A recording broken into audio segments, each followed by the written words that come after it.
नमस्कार, स्वागत है आप सभी का। मैं हूं कृतिका और देश का सबसे भरोसेमंद चैनल डीडी न्यूज पर लेकर हाजिर हूं आपका अपना पसंदीदा शो खबरों का सरपंच न्यूज पंच। और इस कार्यक्रम के जरिए हम आप तक हर रोज पहुंचाते हैं वो तमाम खबरें जिन पर रहती है हम सभी की नजर।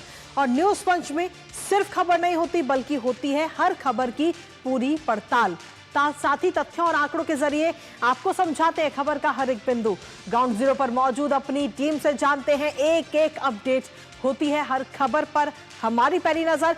और आज न्यूज पंच के जरिए जिन प्रमुख खबरों पर रहेगी हमारी नजर, सबसे पहले करेंगे उन 3 प्रमुख खबरों का रुख।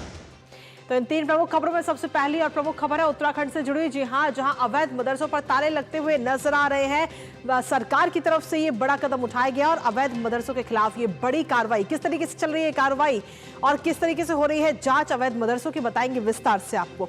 साथ ही जो दूसरी प्रमुख खबर है वो है अंतर्राष्ट्रीय जगत से जुड़ी। जी हां, जो हिथ्रो एयरपोर्ट, जिसे सबसे बिजी और सबसे बड़ा एयरपोर्ट जिसे कहा जाता है, आखिर क्यों बंद करने की नौबत इस एयरपोर्ट को आई है, क्या है इसके पीछे की वजह और किस तरीके से हो रही है वहां यात्रियों को परेशानी, बताएंगे विस्तार से आपको इस खबर के बारे में भी।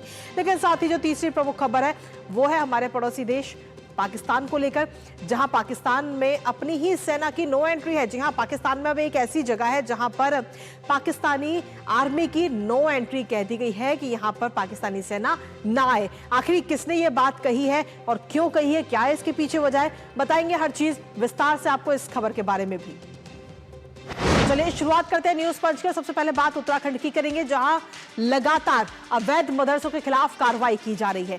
बीते कल की अगर हम बात करें तो उधम सिंह नगर में 16 और हरिद्वार में 2 अवैध मदरसों को सील कर दिया गया, जिससे धर्म की आड़ में अवैध धंधे चलाने वालों में हड़कंप मचा हुआ है।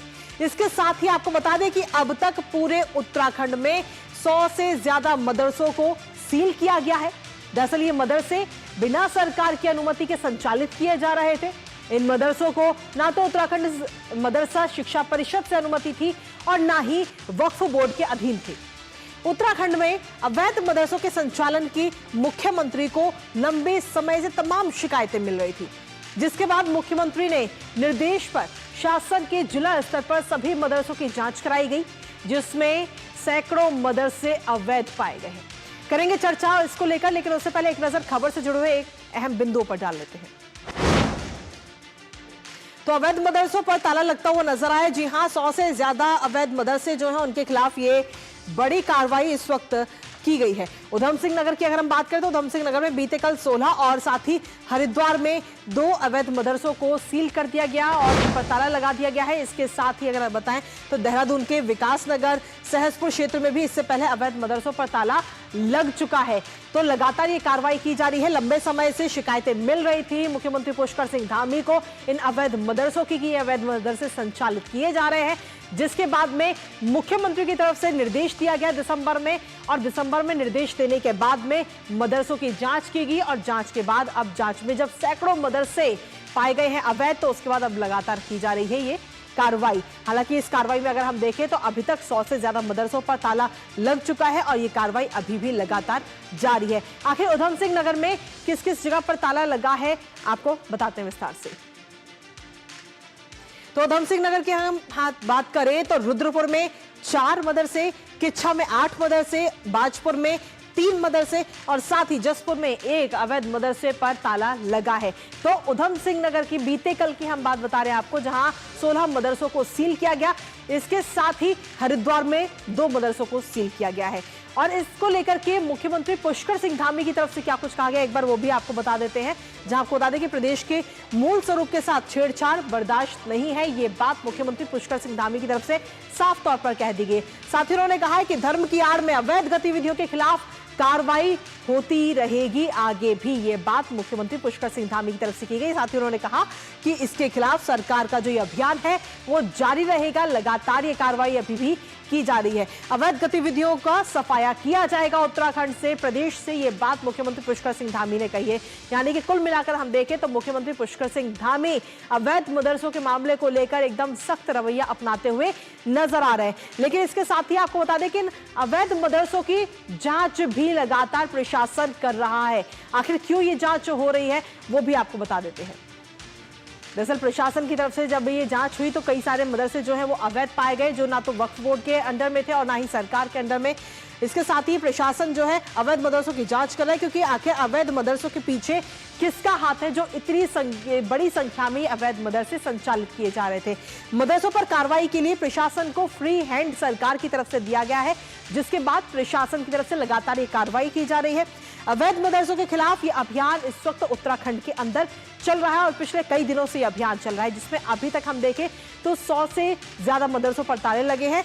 छात्रों को आखिर किस प्रकार की तालीम इन मदरसों में दी जा रही थी, ये अब जांच का विषय है। इस पर जांच की जा रही है। साथ ही बड़े पैमाने पर संचालित इन अवैध मदरसों के पीछे आखिर कौन है, ये सवाल इस वक्त लगातार बना हुआ है। आखिर तस्वीरों के जरिए भी आपको दिखा देते हैं कि आखिर किस तरीके से ये मदरसे चलाए जा रहे थे और किस तरीके से यहाँ पर ताला लगता हुआ नजर आता है। जब वहां पर टीम पहुंचती है प्रशासन की, तो प्रशासन की टीम अवैध जो मदरसे चला रहे हैं उनसे बात भी करती है और बातचीत के बाद में ताला लटका देती है इन अवैध मदरसों पर, जब पूरे कागज इनकी तरफ से नहीं दिखाए गए। तो ये तस्वीरें आपको दिखा रहे हैं जहां पर ये अवैध मदरसे चल रहे थे, जो कि ना तो वक्फ बोर्ड के अंडर में आते हैं और ना ही ये मदरसे सरकार के यानी कि राज्य सरकार के अंडर में आते हैं। तो ऐसे में सवाल ये उठ रहा है कि आखिर इतनी बड़ी संख्या में इन अवैध मदरसों के पीछे किसका हाथ है, आखिर इन अवैध मदरसों में किस प्रकार की तालीम बच्चों को दी जा रही थी, छात्र छात्राओं को दी जा रही थी।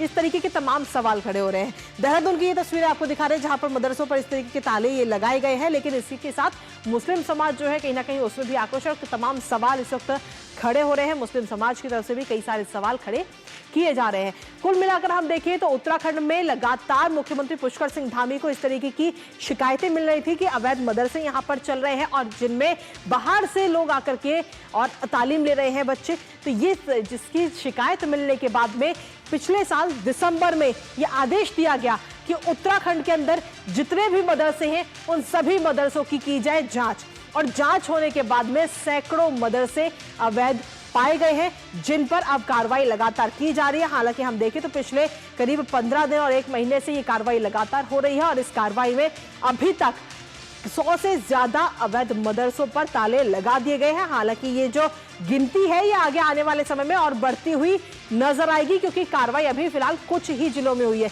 बीते कल की अगर हम बात करें तो उधम सिंह नगर में 16 अवैध मदरसों पर ताला लगा है और हरिद्वार में 2, यानी कि कुल 18 अवैध मदरसों पर बीते कल भी ताला लगाया गया। और इस पर ताजा अपडेट ले लेते हैं। हमारे साथ में हमारी सहयोगी अंकित इस वक्त जुड़ रहे हैं, सीधा उन्हीं का रुख करेंगे। अंकित, अगर देखें तो पिछले काफी समय से मुख्यमंत्री को इस बात की शिकायत मिल रही थी कि राज्य में अवैध मदरसे संचालित है, जिसके बाद में बड़ी कार्रवाई की गई, निर्देश दिया गया कि अवैध मदरसों के खिलाफ जांच की जाए और जो भी अवैध मदरसे हैं उन पर ताला लगाया जाए, उनको सील कर दिया जाए। बिल्कुल आपने सही कहा। देखिए, गुरुवार को जो इस समय सरकार की तरफ से जो जानकारी दी गई है उसके मुताबिक अब तक 110 अवैध मदरसों को सरकार ने ताला लगाया है। इन मदरसों में शिक्षा के नाम पर क्या पढ़ाया जा रहा था, क्या लिखाया जा रहा था, इन सब की कोई जानकारी नहीं थी। कहां से इनको फंडिंग की जा रही थी, ऐसे तमाम बुनियादी सवाल थे जिसको लेकर के पूरे प्रदेश भर में ये अभियान चलाया जा रहा है। और जैसे कि आपने अभी बताया भी है कि उधम सिंह नगर जनपद में और हरिद्वार जनपद में, इसके अलावा देहरादून के भी तमाम अन्य क्षेत्र हैं जहां पर की बड़ी संख्या में आपके पास वापस आएंगे, लेकिन इसी बीच भारतीय जनता पार्टी की तरफ से एक प्रेस कॉन्फ्रेंस इस वक्त की जा रही है, सीधा उसी का रुख करेंगे। कर्नाटक से जुड़ा हुआ है, मुस्लिम आरक्षण से जुड़ा हुआ है, मगर इसके पीछे की जो मंशा है, मुख्यतः कांग्रेस पार्टी किस प्रकार से तुष्टीकरण की राजनीति को आगे बढ़ा रही है और पूरे भारतवर्ष में एक डिवीजन क्रिएट कर रही है, इसको लेकर आज का प्रेस कॉन्फ्रेंस है। आप सभी जानते हैं कर्नाटक के असेंबली में Karnataka transparency in public procurement KTPP, यह जो बिल था इसमें अमेंडमेंट के साथ, इस एक्ट में अमेंडमेंट के साथ आज बिल पारित हुआ है। इसका लब्बो लुबाब, इसका अर्थ यह है कि आज से कर्नाटक में जो सरकारी ठेके हैं, जो गवर्नमेंट के कॉन्ट्रैक्ट्स होते हैं, उन कॉन्ट्रैक्ट्स में 4% का, 4% का 4% का आरक्षण मुसलमानों के लिए संरक्षित रखा गया है, मुसलमान कॉन्ट्रैक्टर्स को दिया जाएगा। यह जो KTPP एक्ट है, इसके संशोधन के पश्चात 2 बातें अब सामने आती है। पहला विषय है कि जो सिविल कॉन्ट्रैक्ट्स है, राज्य भर में सिविल कॉन्ट्रैक्ट्स 2 करोड़ तक के सिविल कॉन्ट्रैक्ट्स के लिए 4% मुसलमान कॉन्ट्रैक्टर्स को आरक्षण दिया जाएगा और गुड्स एंड सर्विसेज कॉन्ट्रैक्ट्स जो है उसके लिए 1 करोड़ तक के किसी भी कॉन्ट्रैक्ट में 4% मुसलमान आरक्षण लागू होगा। मुझे यह बताते हुए दुख हो रहा है कि यह जो आरक्षण है, यह जो 4% मुस्लिम आरक्षण या रिजर्वेशन दिया गया है, यह कैटेगरी 2B ओबीसी आरक्षण के अंतर्गत दिया गया है। जो पिछड़ा वर्ग होता है, ओबीसी होता है, उस ओबीसी कैटेगरी 2B में से 4% दिया गया है। इसका अर्थ है कि ओबीसी बंधुओं के अधिकार को मार करके, उसमें सेंधमारी करके जो ओबीसी को मिलना चाहिए उसे काट करके कर्नाटक की सिद्धरमैया सरकार ने राहुल गांधी जी के कहने पर मुसलमानों को दिया है। This is an infringement into the rights of the OBCs of the country. देश के जो पिछड़े वर्ग के हमारे बंधु हैं, ओबीसी वर्ग है, उनके अधिकारों में सेंधमारी हुई है। तो कहीं ना कहीं देश में एसटी, एससी और ओबीसी वर्ग के तमाम लोगों को इसमें एकजुट होकर कर्नाटक सरकार के और राहुल गांधी के इस फैसले के खिलाफ एकजुटता दिखानी चाहिए। अगस्त 24, 2024, 24 अगस्त 2024 को 12 ऐसे कांग्रेस के मुस्लिम विधायक थे कर्नाटक के ही, जिन्होंने पहली बार इस विषय को लेकर एक पिटीशन तैयार किया था कि मुसलमानों के लिए कॉन्ट्रैक्ट्स में कर्नाटक में रिजर्वेशन होना चाहिए। और इन 12 मुस्लिम विधायकों के कहने पर आज सिद्धरमैया सरकार ने राहुल गांधी से कंसल्ट करने के पश्चात और राहुल गांधी की हामी के पश्चात इसे अमली जामा पहनाया है। On the advice and aid of Rahul Gandhi, Siddaramaiah ji, the chief minister of Karnataka, has eaten into the reservation which was due for the OBCs and has diverted it to the Muslims. This is not only unconstitutional, but this is also misadventurous. ये केवल गैर संवैधानिक नहीं है। इस विषय को court में सिद्ध कर पाना और लीगल फ्रेमवर्क में स्टैंड करना, यह भी अपने आप में बहुत बड़ा विषय रहेगा। कहीं ना कहीं यह बात आज मैं बिल्कुल खुल के कह सकता हूं कि यह जो डिसीजन कर्नाटक के सरकार ने लिया है, यह तुष्टीकरण की पराकाष्ठा है। This is height of appeasement. हमने तुष्टीकरण सदैव देखा है कि कांग्रेस पार्टी और ये कांग्रेस पार्टी के जो घटक दल है, इनकी राजनीति परिवारवाद, तुष्टीकरण के आधार पर और जातिवाद के आधार पर चलती है। मगर जो कर्नाटक में आज सिद्धरमैया सरकार ने किया है वो तुष्टीकरण की पराकाष्ठा है। और इसलिए यह कहना अतिशयोक्ति नहीं होगा कि Rahul is unfit for a sound political decision. Rahul Gandhi कहीं ना कहीं पॉलिटिकली अनफिट हैं और इसी कारण से वो तुष्टीकरण के माध्यम से और अपीजमेंट के माध्यम से अपने राजनीतिक महत्वाकांक्षाओं को आगे बढ़ाने की कोशिश कर रहे हैं। Because Rahul Gandhi, the scion of Congress politics, the Congress party, is unfit politically and knows very well that he would not be able to deliver politically. That is the reason as to why he is using the crutches of appeasement to further his ambition in politics. मित्रों, आज 4% से शुरू हुआ है, कल 100% तक जा सकता है। ऐसे ही 1947 और उससे पहले नेहरू जी के महत्वाकांक्षा के कारण जो बात केवल एक चिंगारी के रूप में आरंभ हुई थी, वो देश के विभाजन में समाप्त हुआ। केवल और केवल नेहरू जी की महत्वाकांक्षा कि I should be the prime minister of the country, मुझे राष्ट्राध्यक्ष बनना है, उसके लिए भारत मां के टुकड़े किए गए, बांटे गए। और आज राहुल गांधी उन्हीं के पद चिन्हों पर चलते हुए जो आज 4% से शुरू हुआ है, यह कहना अतिशयोक्ति नहीं होगा कि कल 100% करने की मनसा इन लोगों के अंदर है। यह एक तरह से जिहाद की राजनीति है। आप देखिए, पहले लैंड जिहाद, वक्फ बोर्ड को जमीन देकर जिस प्रकार से गांव के गांव हड़पे गए हैं, यह जमीन की जिहाद है, लैंड जिहाद। ठीक उसी प्रकार आप सब ने देखा होगा और देखकर शायद कान पे हाथ भी डाल दिया होगा, एंटी नेशनल जिहाद हुआ था कर्नाटक की असेंबली में, जब पाकिस्तान जिंदाबाद के नारे कर्नाटक की असेंबली में लगे थे कांग्रेस द्वारा। और उसी प्रकार इकोनॉमिक जिहाद हुआ है जब वक्फ बोर्ड के डेवलपमेंट के लिए बहुत बड़ा पैकेज दिया गया है, यह आर्थिक जिहाद है।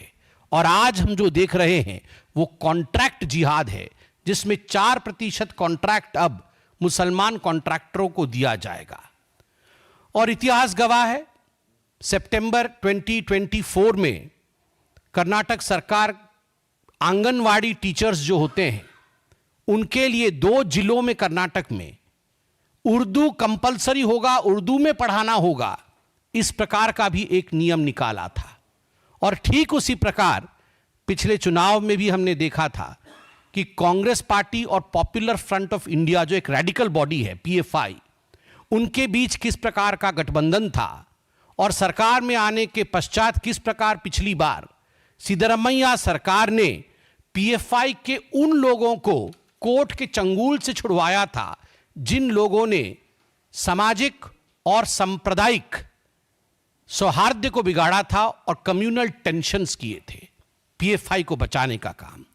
और इस बार का जो बजट भी आया था, बिल्कुल सही कहा है हमारे नेताओं ने, it looks more like a Muslim budget than an Indian or a state specific budget, जिसमें इमामों को 6,000 रुपया मासिक भत्ता, लोक निर्माण ठेके, अभी जो मैंने कहा आपको कॉन्ट्रैक्ट्स में 4% का आरक्षण, मुस्लिमों को विवाह के लिए 50,000 रुपए की सहायता। अरे आप सबको दीजिए, केवल मुसलमानों को 50,000 रुपए की सहायता, ऐसा क्यों? वक्फ संपत्तियों और कब्रिस्तानों के विकास के लिए 150 करोड़ रुपए ये दिए गए हैं अब बजट में। उर्दू स्कूलों के लिए 100 करोड़ रुपए, मुस्लिम कल्चरल प्रोग्राम के लिए 50 लाख रुपए, मुस्लिम बहुल इलाकों में आईटीआई कॉलेज। मुझे तो समझ में नहीं आता है ये मुस्लिम बहुल इलाके क्या होते हैं। इंडिया तो इंडिया होता है, इसमें मुस्लिम बहुल और हिंदू बहुल ये क्या इलाका होता है? सभी इलाके हमारे हैं। मुस्लिम स्टूडेंट्स के लिए 50% फीस में छूट, क्यों? हिंदू स्टूडेंट के लिए छूट क्यों नहीं? दूसरे स्टूडेंट्स के लिए छूट क्यों नहीं? उलाल शहर में मुस्लिम लड़कियों के लिए रेसिडेंशियल पीयू कॉलेज, बेंगलुरु में हज भवन का विस्तार, मुस्लिम छात्राओं के लिए सेल्फ डिफेंस का ट्रेनिंग, और सर्वोपरि 1,000 करोड़ रुपए अलॉट किए गए हैं to develop Muslim colonies. I don't understand what is Muslim colonies. ये हिंदू कॉलोनी और मुस्लिम कॉलोनी क्या होती है? 1,000 करोड़ रुपए मुस्लिम कॉलोनीज के लिए। राहुल जी, मैं आपसे कुछ कहना चाहता हूं और एक अलग अंदाज से आज कहना चाहता हूं। मैं आशा करता हूं आप सुन रहे होंगे। कांग्रेस से आलमगीर राहुल जेब, कांग्रेस ए आलमगीर राहुल जेब, जहां पनाह की ख्वाहिश वाले शहजादे, आलमगीर राहुल जेब के लिए अर्ज है, आलमगीर राहुल जेब के लिए अर्ज है। जहां पनाह बनने का ख्वाब पाले, अरमान पाले, मुस्लिम तफक्कुद की राह पर है शहजादा। तफक्कुद मतलब तुष्टिकरण। जहां पनाह बनने का ख्वाब पाले, अरमान पाले, मुस्लिम तफक्कुद की राह पर है शहजादा। कुर्सी की आसनाई में अंधे हुए हैं इस कदर, कुर्सी की आसनाई में अंधे हुए हैं इस कदर कि दिन रात मुस्लिमे इश्क में गिरफ्तार है शहजादा। दिन रात मुस्लिमे इश्क में गिरफ्तार है शहजादा। लेकिन दिल के ये अरमा 4% नहीं, 100% आंसुओं में बह जाएंगे। लेकिन दिल के ये अरमा 4% आंसुओं में नहीं, 100% आंसुओं में बह जाएंगे। मुस्लिम इश्क का ये मंजर, मुस्लिम इश्क का ये मंजर इनके इंडी अलायंस वाले, पीएफआई वाले, इनके इंडी अलायंस वाले इन्हीं से छीन ले जाएंगे। शहजादे के ये ख्वाब ख्वाब ही रह जाएंगे, वे जहां पनाह कभी ना बन पाएंगे। आलमगीर, राहुल जेब जहां पनाह कभी ना बन पाएंगे। इसलिए मैं कहता हूं कि राहुल बाबा, आपसे ना हो पाएगा। अगर आपसे ना हो पाएगा और आप अनफिट हैं, तो कम से कम देश को बांटने की ये जो साजिश आप कर रहे हैं, रिजर्वेशन के मसले को धर्म के आधार पर अनकॉन्स्टिट्यूशनली आगे बढ़ा करके इस प्रकार की राजनीति से देश को बांटने का काम बंद करें। धन्यवाद। तो भारतीय जनता पार्टी की तरफ से ये प्रेस कॉन्फ्रेंस की गई, जहां संबित पात्रा की तरफ से कई सारी बातों का जिक्र किया गया। कर्नाटक में जिस तरीके से 4% मुस्लिमों को आरक्षण देने की बात कही गई कॉन्ट्रैक्ट के दौरान, उसको लेकर हमलावर होते हुए संबित पात्रा नजर आए। इसके साथ ही बजट में मुस्लिम प्रेम जो कर्नाटक सरकार का, सिद्धारमैया सरकार का नजर आया, उस पर भी संबित पात्रा ने कई हमलावर किए। और इसी के साथ फिलहाल खबरों में रुकेंगे, एक छोटे से ब्रेक के लिए आप बने रहिए हमारे साथ।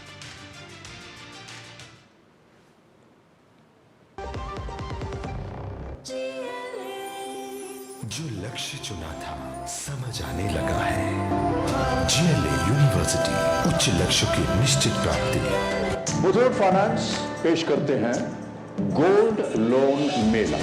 गोल्ड लोन लेने पर और कस्टमर रेफर करने पर पाइए सुनहरा मौका, लाखों के गिफ्ट वाउचर जीतने का। साथ ही साथ जीते आप 24 कैरेट खरा सोना। गोल्ड लोन लेने के लिए आज ही मुथूट फाइनेंस की ब्रांच में जाइए या फिर कॉल कीजिए 1-800-313-1212।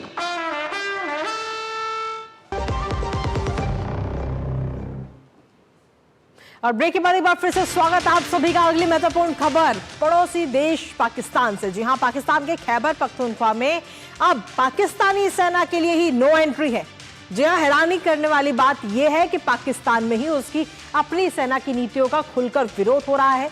दरअसल पाकिस्तान के खैबर पख्तूनख्वा के मुख्यमंत्री अली अमीन गंडापुर का कहना है कि वो पाकिस्तान आर्मी को खैबर पख्तूनख्वा में किसी भी तरह के मिलिट्री ऑपरेशन की इजाजत नहीं देगी। इसके साथ ही और भी कई बातें मुख्यमंत्री की तरफ से कही गई हैं। आखिर उन्होंने ऐसा क्यों कहा है बताएंगे आपको, लेकिन साथ ही करेंगे चर्चा। लेकिन उससे पहले आपको बता दें कि हाल ही में पाकिस्तान के ऊपर बीएलए की तरफ से कई हमले किए गए हैं, जिसके बाद पाकिस्तानी सेना लगातार बीएलए के खिलाफ अभियान चला रही है। लेकिन खैबर पख्तूनख्वा में सेना की एंट्री ही नहीं हो सकती। करेंगे चर्चा, लेकिन उससे पहले एक नजर खबर से जुड़े हुए कुछ अहम बिंदुओं पर।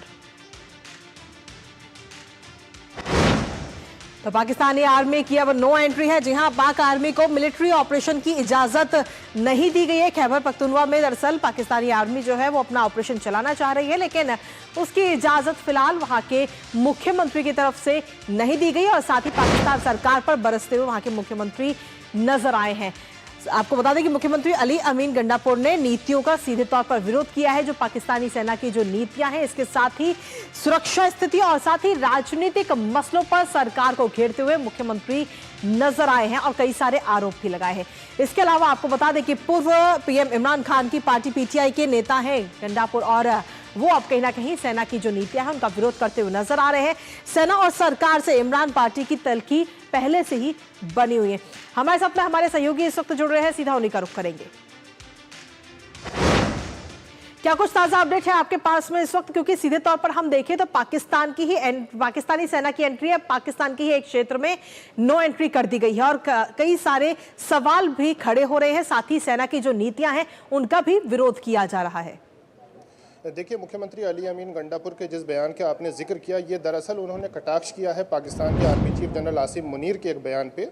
पिछले दिनों जाफर एक्सप्रेस की जो घटना हुई थी बलूचिस्तान में, उसके बाद पाकिस्तान में जो राष्ट्रीय सुरक्षा समिति है उसकी मीटिंग हुई थी, और उस मीटिंग के बाद एक बहुत लंबा चौड़ा बयान जारी किया गया था DGI-SPR की तरफ से, जिसमें पाकिस्तान के आर्मी चीफ ने कहा था कि हम एक हार्ड स्टेट के तौर पर रिएक्ट करेंगे जी। इसको लेकर ऐसा लगता है कि उन्होंने जवाब दिया है और उन्होंने कहा है कि कोई नया ऑपरेशन करने का कोई फ़ायदा नहीं है, इसलिए कि जितने ऑपरेशन में यहाँ पर लोग मारे जाते हैं TTP के, उससे कहीं ज़्यादा अफगानिस्तान से वापस आ जाते हैं। तो दरअसल वो पाकिस्तानी सेना की जो लापरवाही है और जिस तरह से इस पूरे मामले से निपटने में पाकिस्तानी सेना नाकाम रही है उसकी ओर इशारा कर रहे थे और उन्होंने बड़े स्पष्ट शब्दों में कहा कि वो पाकिस्तानी सेना को केपीके के अंदर कोई भी मिलिट्री ऑपरेशन नया करने की इजाज़त नहीं देंगे। अब जिस तरीके से बीएलए लगातार हमलों पर हमले कर रहा है उसका कैसे यूं कहें कि किस तरीके से उसका जवाब दिया जाएगा पाकिस्तानी सेना की तरफ से, क्योंकि अब इस क्षेत्र में तो नो एंट्री ही लग गई। संक्षेप में बताइए। देखिए, केपीके के अंदर पाकिस्तानी सेना के सामने चुनौती बहुत बड़ी है, इसलिए कि टीटीपी ने ऑपरेशन खंदक शुरू कर दिया है और उसके तहत वो लगातार हमले कर रहे हैं, जबकि टीटीपी की तरफ से जो हमलों में तेजी आई है उसके जवाब में पाकिस्तानी सेना उसका उस तरह से जवाब नहीं दे पा रही है और इन हमलों में बड़ी संख्या में पाकिस्तानी सैनिक मारे जा रहे हैं। तो बलूचिस्तान में भी पाकिस्तान के लिए बड़ी चुनौती है और केपीके में तो उसके लिए लगातार चुनौतियां बढ़ ही रही हैं। फिलहाल बहुत बहुत शुक्रिया आपका तमाम जानकारी हमारे साथ साझा करने के लिए, मलिक अख्तर। और इसी के साथ चलिए अब अगली महत्वपूर्ण खबर का रुख कर लेते हैं, जहां आपको बता दें कि दुनिया के सबसे व्यस्ततम एयरपोर्ट में एक हिथ्रो एयरपोर्ट पर एक बड़ी आफत आ खड़ी है और इस वजह से इस एयरपोर्ट से अगले 24 घंटे के लिए सभी फ्लाइट ऑपरेशंस जो हैं उन्हें बंद कर दिया गया। दुनिया का अहम ट्रांजिट हब होने की वजह से हजारों की संख्या में पैसेंजर हिथ्रो एयरपोर्ट पर फंसे हुए हैं। आज सुबह एक पोस्ट में एयरपोर्ट अथॉरिटी ने यात्रियों को सलाह दी है कि वो यात्रा ना करें और साथ ही और अधिक जानकारी के लिए उस एयरलाइन से संपर्क करें जिससे वो यात्रा करने वाले थे। आखिर हिथ्रो एयरपोर्ट के बंद होने के पीछे क्या है वजह और कब वापस इसे संचालित किया जाएगा, बताएंगे आपको विस्तार से, साथ ही करेंगे अपने संवाददाता से चर्चा। लेकिन सबसे पहले एक नजर खबर से जुड़े अहम बिंदुओं पर। तो 24 घंटे के लिए लंदन का जो हिथ्रो एयरपोर्ट है, सबसे बड़ा एयरपोर्ट, उसे बंद कर दिया गया है और उसके पीछे की वजह है पावर सब स्टेशन में लगी हुई भीषण आग। एयरपोर्ट को बिजली की आपूर्ति दरअसल इस आग की वजह से ठप करनी पड़ी, जिसकी वजह से पूरा जो एयरपोर्ट है वो बंद हो गया। जिसके बाद में आपको बता दें कि वेस्ट लंदन के हेस में ये आग लगी थी और इस आग लगने की वजह से ये बड़ा कदम उठाया गया है और इससे एयरपोर्ट को 24 घंटे के लिए बंद किया गया। 16,000 से ज्यादा घरों की बिजली गुल है इस वक्त वहां पर और इसके साथ ही अगर हम देखें तो हालांकि ये कहा जा रहा है कि 24 घंटे के बाद इसे चालू कर दिया जाएगा। करीब 150 लोगों को सुरक्षित भी वहां से बाहर निकाला गया है और लगातार ये भी कहा जा रहा है कि जो यात्री वहां से यात्रा करने वाले हैं वो अपने जो एयरलाइन है उससे बात कर ले और उसके बाद ही अपने घरों से बाहर निकले। लाखों लोगों की ट्रेवल प्लानिंग जो है वो कहीं ना कहीं बिगड़ती हुई नजर आई है। फिलहाल आग लगने के कारणों का भी पता नहीं चल पाया है, लेकिन साथ ही ये कहा जा रहा है कि 10 दमकल की गाड़ियां और करीब 70 अग्निशमन कर्मी वहां पर तैनात हैं और इस आग पर काबू पाने की कोशिश कर रहे हैं। इसके अलावा एहतियात के तौर पर 200 मीटर की घेराबंदी भी की गई है।